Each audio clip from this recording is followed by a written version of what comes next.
Everyone, आज हम question देखेंगे लीड कोड का क्वेश्चन नंबर 2 जो कि ऐड टू नंबर्स है। बेसिकली हमें दो लिंक लिस्ट को सम करना है और उसका रिजल्ट रिटर्न करके देना है। तो ये डायरेक्ट स्ट्रेट फॉरवर्ड नहीं है, इसमें कुछ कंस्ट्रेंट्स हैं। कुछ कंस्ट्रेंट्स ये हैं कि जो मेरा जो भी नंबर्स होगा हर लिंक लिस्ट के नोड में, तो सबसे पहले थोड़ा सा 1 मिनट का ओवरव्यू जान लेते हैं लिंक लिस्ट क्या होता है। लिंक लिस्ट बेसिकली ऐसा लिस्ट होता है जिसके सारे आइटम्स का अपना एक वैल्यू होता है और उसका जो नेक्स्ट वैल्यू होना है लिस्ट में उसका एड्रेस उसमें उसके पास स्टोर करके रहता है। तो ये लिंक लिस्ट है। और तो बेसिकली हर आइटम को हम हर एक नोड बोल सकते हैं। तो कंस्ट्रेंट हमारा क्या है, लिंक लिस्ट का हर आइटम का यानी हर नोड के अंदर जो वैल्यू होगा वो नॉन नेगेटिव इंटीजर्स होगा और उसका वैल्यू 0 to 9 के बीच में हो सकता है। लाइक मोर देन 9 नहीं हो सकता और लेस देन 0 नहीं हो सकता है। और इसमें जो नंबर्स स्टोर्ड है वो रिवर्स ऑर्डर में स्टोर्ड है। लाइक अगर हम बोल रहे हैं कि मेरे पास नंबर है 342, तो उसका जो पहला एड्रेस होगा लिंक लिस्ट का, जो पहला हेड नोड का जो एड्रेस होगा वो इस नंबर का लास्ट होगा। तो यानी 2 होगा, उसका नेक्स्ट 4 होगा, उसका नेक्स्ट 3 होगा, उसी तरह 5 6 4। तो ये दो लिंक लिस्ट हैं, इसको सम करेंगे। तो अगर हम मैथमेटिकल फॉर्म में सम देखें तो इसको हम 342 लिखेंगे क्योंकि लिंक लिस्ट में रिवर्स ऑर्डर में सेव है। और 564 को हम 465 लिखेंगे और इसको सिंपली ऐड करेंगे तो हमारे पास 807 आ रहा है। तो अब 807 को हमें फिर से रिवर्स ऑर्डर में रिप्रेजेंट करना है, तो हम 708 रिटर्न करेंगे। बेसिकली इसका हेड इस हेड नोड का एड्रेस रिटर्न करना है, दैट्स इट। और अगेन एक दूसरा एग्जांपल है, ये लिंक लिस्ट दिया हुआ है और ये दूसरा दिया हुआ है, इसको सम करना है। तो इसको अगर हम रिवर्स ऑर्डर में लिखेंगे तो ऑब्वियसली यही आएगा और इसको लिखेंगे तो ये है। इसको सम करेंगे तो ये वैल्यू आएगा जो कि मुझे रिटर्न करना है इस फॉर्म में, यानी कि हेड एड्रेस के पास 8 होना चाहिए वैल्यू। तो यही क्वेश्चन है लिंक लिस्ट का। अब हम देखते हैं इसका सोल्यूशन कैसे कर सकते हैं। आइए हम देखते हैं सबसे पहले लिंक लिस्ट को, लाइक लिस्ट जो एक एक नोड होता है उसको हम कैसे रिप्रेजेंट कर सकते हैं क्लासेस में, क्लास एंड ऑब्जेक्ट्स में बेसिकली। तो हमारे पास एक क्लास है, इसका नाम लिस्ट नोड है। ये बेसिकली उस लिंक लिस्ट के एक नोड को रिप्रेजेंट कर रहा है, एक नोड को, यानी कि लिस्ट के एक आइटम को रिप्रेजेंट कर रहा है। और हमें पता है हर आइटम में दो चीज़ होता है, उस आइटम का वैल्यू और उसके नेक्स्ट जो आइटम आने वाला है उसका एड्रेस। तो हमारे पास एक वेरिएबल है वो इंटीजर टाइप का वैल, और दूसरा जो नेक्स्ट आइटम आने वाला है वो भी नेक्स्ट आइटम भी ऑब्वियसली लिस्ट नोड क्लास का ही टाइप का होगा। तो इसीलिए ये नेक्स्ट जो है वो लिस्ट नोड टाइप का है। और ये सिंपल कंस्ट्रक्टर है जो कि वैल्यू अगर हम ऑब्जेक्ट क्रिएट करेंगे यानी एक नोड बनाएंगे तो उसमें वैल्यू हम कंस्ट्रक्टर से पास कर सकते हैं और यहाँ पे वैल्यू असाइन कर सकते हैं। अब देखिए ये एग्जाम्पल में ये एक लिस्ट है जो कि लिंक लिस्ट है जिसमें 3 आइटम है यानी 3 नोड हैं और हर आइटम में 2 वैल्यूज हैं, एक वैल्यू और उसके नेक्स्ट का एड्रेस। तो मान लीजिए ये जो वैल्यू है, ये जो आइटम है, ये 1000th एड्रेस पे है, मेमोरी के हीप मेमोरी के 1000th एड्रेस पे है, जिसका वैल्यू 5 है। और जो इस लिस्ट में नेक्स्ट आइटम होने वाला है उसका एड्रेस ये स्टोर करके रखा हुआ है जो कि 1500 पे है। तो ये आइटम 1500 पे स्टोर है और उसका एड्रेस ये स्टोर करके रखा हुआ है। अगर नेक्स्ट का एड्रेस स्टोर नहीं करेगा तो हम यहाँ से यहाँ पहुँचेंगे कैसे? उसी तरह इस आइटम में वैल्यू 8 है और इसके नेक्स्ट का आइटम जो कि 3000th एड्रेस पे स्टोर है उसका एड्रेस यहाँ पे स्टोर किया हुआ है। और ये लास्ट आइटम है लिस्ट का, इसका वैल्यू 4 है और इसके नेक्स्ट पे जो एड्रेस है वो नल है क्योंकि इसके आगे है ही नहीं। तो इसके आगे है ही नहीं, अगर ये वैल्यू नल है तो यानी कि लिस्ट यहीं पे खत्म हो जा रही है। और ये जो होगा ये हेड नोड होगा, ये स्टार्टिंग नोड होगा और इसका एड्रेस 1000 होगा। अगर हमें ये एड्रेस मिल जाता है तो हम लिस्ट के सारे वैल्यू को देख सकते हैं, ट्रैवर्स कर सकते हैं उसको। तो ये लिस्ट नोड का, लाइक लिंक लिस्ट के एक पर्टिकुलर नोड का स्ट्रक्चर हुआ। हम इसी को यूज़ करेंगे अपने क्वेश्चन सॉल्व करने में, लाइक कैसे रिप्रेजेंट करेंगे हम नोड को। देखिए हमारा अप्रोच क्या रहेगा इस क्वेश्चन को सॉल्व करने का। हमें पता है कि जो लिंक लिस्ट में नंबर्स दिए हुए हैं वो नंबर्स रिवर्स ऑर्डर में, यानी कि अगर नंबर 342 है तो हेड नोड में 2 होगा, उसके नेक्स्ट में 4 होगा, उसके नेक्स्ट में 3 होगा, उल्टे में लिखा हुआ है। उसी तरह 465 में 564 होगा। अगर हम इन दो नंबर्स को जोड़ेंगे तो हमें पता है मैथ्स में हम राइट से लेफ्ट ऐड करते हैं, जो डेसिमल प्लेस पे होगा। उस लाइक ऐड करते हैं उसे फर्स्ट प्लेस पे, 10th प्लेस पे, 100th प्लेस पे, इस तरह से। तो इन दोनों को ऐड करेंगे, फिर इन दोनों को ऐड करेंगे, 6 4 10 0 1 4 6 7 8 1। तो हम इसको रिप्रेजेंट कर रहे हैं इस तरह से, लाइक 807 है तो 70 इस तरह से 8 लिखेंगे, सॉरी, ओके। तो ये हमारा लाइक सम होगा। अब हम ये क्या देख रहे हैं कि इन दो नंबर्स को अगर जोड़ रहे हैं तो 7 आ रहा है, इन दो नंबर्स को जोड़ रहे हैं तो 6 4 10 0 कैरी 1 4 3 7 1 8। तो बेसिकली हमें क्या करना है, ये हमारे पास एक लिंक लिस्ट नोड है, इसे L1 कह देते हैं, इसे L2 कह देते हैं। तो हमें इन दोनों नंबर्स को ऐड करना है और जो नया लिंक लिस्ट हम बनाने वाले हैं उसके हेड नोड से स्टार्ट करेंगे और उसमें वैल्यू असाइन करते जाएंगे। तो क्या करना है, हमें एक पॉइंटर यहाँ पे रखना है, एक पॉइंटर यहाँ पे रखना है और एक पॉइंटर यहाँ पे भी रखना है। तो अब इसका जो वैल्यू होगा इन दोनों को ऐड करेंगे। अगर इन दोनों का वैल्यू ऐड करेंगे, अगर वो 9 लाइक 10 से लेस है, 9 है या आई मीन 9 है लाइक 10 से लेस है, तो हम सिंपली ऐड कर देंगे वैल्यू और इस नोट को एक तरफ आगे कर देंगे। इसको इस पॉइंटर को लाइक ये जो पॉइंटर था यहाँ पे था, यहाँ पे ले आएंगे, इस पॉइंटर को यहाँ पे था, यहाँ पे ले आएंगे और इस पॉइंटर को भी यहाँ पे ले आएंगे, क्योंकि अब हमें नेक्स्ट आइटम पे वैल्यू असाइन करना है। अगर ये वैल्यू ये 2 और 5 ना होता, अगर लाइक यहाँ पे 6 होता और यहाँ पे 8 होता तो 8 6 14 होता, तो हमें पता है कि लिंक लिस्ट में हमें जो हमारा कंस्ट्रेंट है वो ये है कि हर नोड में जो वैल्यू होने वाला है वो 0 to 9 ही हो सकता है, मोर देन 9 नहीं होगा। तो वैसे केस में अगर हम ऐड करेंगे तो 14 आएगा, तो हमें 14 नहीं स्टोर करना है, 14 का कैरी क्या लाइक फर्स्ट प्लेस पे क्या है 4 है, तो हमें 4 स्टोर करना है और जो कैरी 1 होगा वो यहाँ पे जाएगा।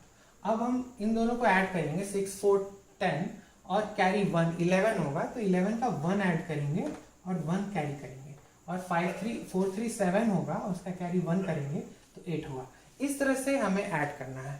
तो जब भी हम 3 पॉइंटर यानी कि यहाँ पे और यहाँ पे मेंटेन कर रहे हैं, तो हम ऐड करेंगे तो हम चेक करेंगे कि 10 से बड़ा है या नहीं। अगर 10 से बड़ा है तो उसका कैरी को हम फॉरवर्ड करेंगे और जब इन दोनों को ऐड करेंगे तो उस कैरी को ऐड करेंगे। ये कॉन्सेप्ट है। दूसरा एक और कॉन्सेप्ट है इसमें कि अगर हो सकता है कि ये लिंक्ड लिस्ट बहुत बड़ा हो, ये वाला लिस्ट इससे बड़ा हो या ये वाला लिस्ट इससे बड़ा हो। वैसे केस में हम अगर यहाँ मान लीजिए 8 है और यहाँ मान लीजिए 3 है, तो ये सम यहीं पे रुक जाएगा।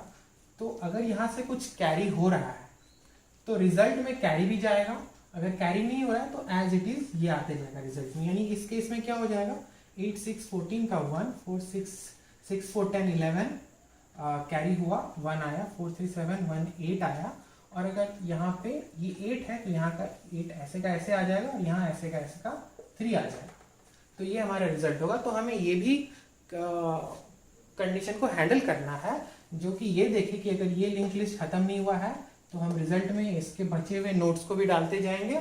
अगर यानी तो ये खत्म हो गया है, ये नहीं खत्म हुआ है सेकंड लिस्ट में लिंक लिस्ट, तो इसके बचे हुए नोट्स को हम रिजल्ट में ऐड करेंगे। बस यही कॉन्सेप्ट है। अब हम इसे कोड में देखेंगे तो और अच्छे से समझ सकते हैं। आइए इसको देखते हैं, सोल्यूशन को लाइक कोड वॉक थ्रू करते हैं और सोल्यूशन भी देखते हैं कैसे हम इस पे सॉल्व कर पा रहे हैं। तो हमारे पास ये क्वेश्चन में 2 लिंक लिस्ट का हेड नोड का एड्रेस दिया हुआ है, लिंक लिस्ट नोड का 1 एंड L1 एंड L2। हम पहले एक सिंपल सा चेक लगा दे रहे हैं कि कोई दोनों में से कोई भी एक एम्प्टी हुआ तो हम रिटर्न नल कर देंगे, क्योंकि हम नॉन एम्प्टी ही मान के चल रहे हैं कि दोनों लिंक लिस्ट नॉन एम्प्टी है। अब हम क्या कर रहे हैं, एक रिजल्ट एक नोड बना दे रहे हैं जो कि रिजल्ट का हेडर नोड होगा। तो हमने ये बना दिया, इसका लिस्ट नोड का ऑब्जेक्ट बना दिया, तो ये हमारा रिजल्ट नोड हो गया। अब हम क्या कर रहे हैं, एक करंट नोड बना रहे हैं। बेसिकली नोड नहीं बना रहे हैं, इसका एड्रेस ले रहे हैं, इसका रेफरेंस इस करंट वेरिएबल में स्टोर करके रख रहे हैं। क्यों कर रहे हैं, क्योंकि हमें ये पॉइंटर मान के चलना है रिजल्ट पे, जो कि हम आगे मूव करते जाएंगे। अगर हम ये ना लें, अगर इसी को हम आगे मूव करेंगे तो लास्ट में मुझे इसका हेडर नोड को रिटर्न करना है, तो हेड नोड हम रिटर्न ही नहीं कर पाएंगे, स्टार्टिंग एड्रेस रिटर्न ही नहीं कर पाएंगे। इसलिए स्टार्टिंग एड्रेस इसमें रहेगा और ये करंट में उसका एड्रेस अपडेट होता रहेगा, क्योंकि हम नेक्स्ट नोड पे मूव करते रहेंगे। तो अब हम यहाँ पे एक वाइल लूप लगा रहे हैं और इसमें हम चेक कर ले रहे हैं। अच्छा, उससे पहले एक वेरिएबल भी हम स्टोर करके रख ले रहे हैं, इसका वैल्यू 0 सम का वैल्यू काम आएगा नीचे, हम देखते हैं क्या। अब वाइल लूप स्टार्ट कर रहे हैं, उसमें L1 is not equals to null और L2 is not equals to null, दोनों में से कोई भी नल नहीं होगा तो अंदर जाएगा। यानी कि अगर L1 बड़ा है L2 से तो वैसे केस में भी ये अंदर जाएगा, क्योंकि L2 अगर खत्म हो गया बट L1 खत्म नहीं हुआ है तो वैसे केस में भी अंदर जाएगा। अगर L1 छोटा है और L2 बड़ा है तो वैसे केस में भी अंदर जाएगा कि L1 at some point of time L1 null हो गया और L2 में कुछ आइटम्स अभी भी बचे हुए हैं। तो इसीलिए हमने ये और कंडीशन लिया है। अब इसके अंदर हम इफ लगा रहे हैं, if L1 is not equal to null, यानी कि अभी L1 में कोई आइटम है बचा हुआ।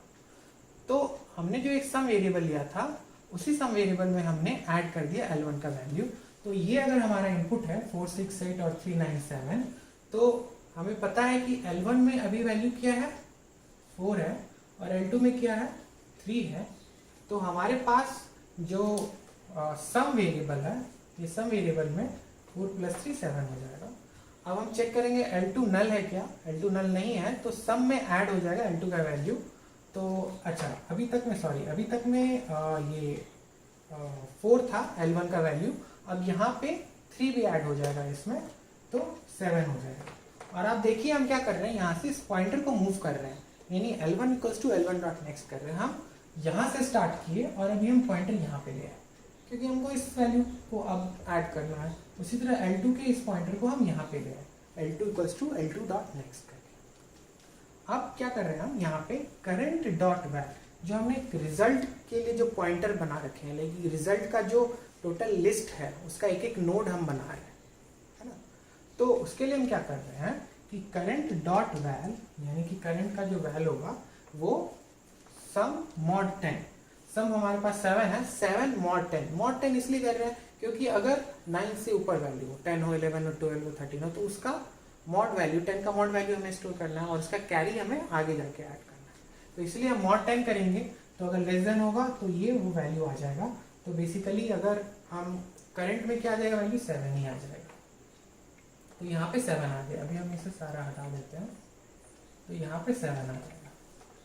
अब क्या कर रहे हैं हम, sum equals to sum divided by 10, sum को डिवाइड बाय 10 करें बेसिकली कैरी निकालने के लिए। तो कैरी निकालने के लिए हम क्या करेंगे, डिवाइड बाय 7 करेंगे तो 7 को डिवाइड बाय 10 करेंगे तो 0 आ जाएगा, क्योंकि कैरी है ही नहीं, 4 + 3 7। अब क्या कर रहे हैं, अब हम यहाँ पे अगेन एक बार चेक कर रहे हैं कि अभी तक L1 या L2 दोनों में से कोई नल ना हो, यानी कि अभी हम एंड ऑफ द लिस्ट पे नहीं पहुंचे, अभी है लिस्ट में कुछ आइटम बचा हुआ। तो क्या होगा यहाँ पे करंट डॉट नेक्स्ट, यानी करंट डॉट नेक्स्ट, इसके लिए हम एक नया नोड बना रहे हैं, इसके लिए हम एक नया नोड बना रहे हैं और उस नोड में बना दिए। अब इस पॉइंटर को, अभी जो पॉइंटर यहाँ पे था मेरा, अभी पॉइंटर यहाँ पे आएगा, उसके लिए हम current equals to current dot next कर देंगे। अब फिर से वापस से वाइल लूप चलेगा, फिर से चेक करेगा L1 नल है, L2 नल है, नहीं है क्योंकि यहाँ पे है L1, ये L1 है हमारा, ये L2 है, तो अभी यहाँ पे पॉइंटर है, अभी ये नल नहीं है।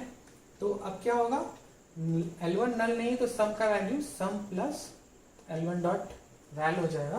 तो सम में 0 था और इसमें क्या 6 है तो 6 आ जाएगा और L1 यहाँ, तो L1 मेरा यहाँ पे आ जाएगा। और उसी तरह L2 अगर नल नहीं है, यहाँ के केस में नल नहीं है, तो sum equals to sum plus L2 dot val हो जाएगा। तो सम में 6 था और यहाँ पे 9 होके यहाँ मेरा 15 होगा, तो सम का वैल्यू 15 है। अब हम क्या करेंगे, L2 को भी मूव कर देंगे, यहाँ पे पॉइंटर को यहाँ पे ले आए। अब क्या करें, current dot val equal to sum mod 10, sum mod 10 करेंगे तो मुझे क्या मिलेगा, करंट डॉट वैल में 5 मिलेगा, तो यहाँ पे मेरा क्या हो जाएगा 5 आ जाएगा। और हम सम डिवाइड बाय 10 कर रहे हैं तो कैरी निकाल रहे हैं, तो कैरी क्या हो जाएगा 1 हो जाएगा। तो सम में हम कैरी वैल्यू भी स्टोर करके रख रहे हैं, तो सम में 1 आ गया।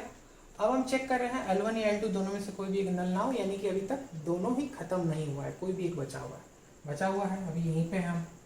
तो करंट डॉट नेक्स्ट, तो यहाँ से करंट डॉट नेक्स्ट बनाएंगे, यानी एक नया नोड बना रहे हैं और उसको पॉइंट कर रहे हैं यहाँ पे, नया नोड बना के। और जब नया नोड बना के पॉइंट कर लिए, अब फिर से जा रहे हैं ऊपर और चेक कर रहे हैं नल है कि नहीं, नहीं है नल, दोनों है बचा हुआ। L1 नल नहीं है तो सम में ऐड होगा L1 का वैल्यू। और अब देखिए सम में कैरी था, ये जो 9615 था उसका 5 मैंने करंट के वैल्यू में स्टोर किया और उसका कैरी उसको आगे यूज कर रहा हूँ, इसीलिए हम यहाँ पे डिवाइड बाय 10 कर रहे हैं। तो अब ये कैरी 1 है और इसमें क्या होगा 8 प्लस 1 तो 9 हो जाएगा वैल्यू, और फिर L1 को हम नेक्स्ट पॉइंट करेंगे तो बेसिकली ये नल हो जाएगा, L1 हो जाएगा नल। अब आगे कुछ नहीं, खत्म हो गया L1। उसी तरह L2 नल नहीं है अभी, और सब में ऐड करेंगे 7 तो 9 7 16 हो जाएगा, और L2 भी नल हो जाएगा, आगे कुछ है नहीं बचा हुआ। अब उसके बाद क्या होगा, करंट डॉट वैल्यू का जो सम मॉड 10, करंट के वैल्यू में मॉड 10 आ जाएगा, यानी कि यहाँ पे 6 आ जाएगा, और डिवाइड बाय 10 कर देंगे तो यहाँ पे कैरी 1 बच जाएगा। अब L1 नल है या L2 नल है, दोनों ही नल है, तो अब मुझे नेक्स्ट नोड बनाने का जरूरत नहीं है, दोनों नल है। अब ये वाइल लूप खत्म हो जाएगा, ये भी नल है ये भी नल है, तो ये वाइल लूप खत्म हो जाएगा। अब हम लास्ट फाइनल चेक क्या कर रहे हैं यहाँ पे कि ये सम इक्वल्स टू 1, यानी अगर कैरी अगर 1 बचा है तो मुझे एक एक्स्ट्रा नोड ऐड करना है, अगर कैरी नहीं बचा होता तो मुझे नोड ऐड एक्स्ट्रा करने का जरूरत नहीं होता। अगर फॉर एग्जांपल यहाँ पे अगर कुछ छोटे वैल्यू होते, 2 होते और 3 होते, तो 5 + 1 6 होता है, यहाँ पे टोटल में कैरी कुछ नहीं होता, तो मुझे एक्स्ट्रा नोड बनाने का जरूरत नहीं था रिजल्ट में, इसीलिए मैंने ये चेक लगाया। अब ये अगर कैरी 1 है तो उसके लिए मैं क्या करूँगा, करंट का नेक्स्ट में एक नया नोड बनाऊंगा और इसमें वैल्यू 1 पास कर दूंगा, क्योंकि लास्ट में हमेशा 1 ही रहेगा, अगर कैरी 1 है तो लास्ट में 1 ही रहेगा। तो ये कैरी 1 हो गया और फिनिश हो गया, और मैं यहाँ पे रिजल्ट रिटर्न कर रहा हूँ।